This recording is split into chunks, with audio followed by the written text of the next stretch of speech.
নমস্কার বন্ধুরা, আজকে আমি একটি সমাজ সচেতনতামূলক ভিডিও পোস্ট করছি। এই ভিডিওটি কেউ স্কিপ করো না, পুরো ভিডিওটি দেখার অনুরোধ রইল। এই ভিডিওটি যদি আপনারা শেয়ার করেন তবে আমার এবং আমাদের আশেপাশের প্রত্যেকটি গ্রামের প্রাথমিক স্কুলগুলির উন্নতির দিকে হয়তো এক ধাপ এগিয়ে যেতে পারে।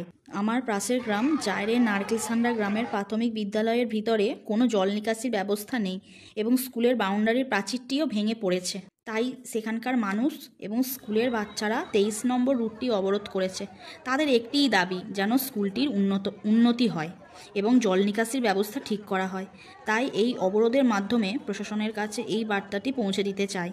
আজকে সরকারি স্কুলগুলির এই অবস্থার জন্য কোনো স্কুলে ছাত্রছাত্রী আছে তো পর্যাপ্ত শিক্ষক নেই, আর শিক্ষক আছে তো ছাত্রছাত্রী নেই। এই কারণে মানুষ না চাইতেও তাদের বাচ্চাদের প্রাইভেট স্কুলে ভর্তি করাচ্ছে।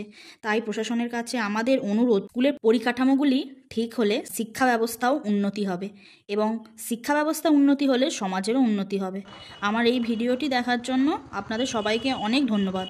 সবাই ভালো থাকবেন, সুস্থ থাকবেন। নমস্কার।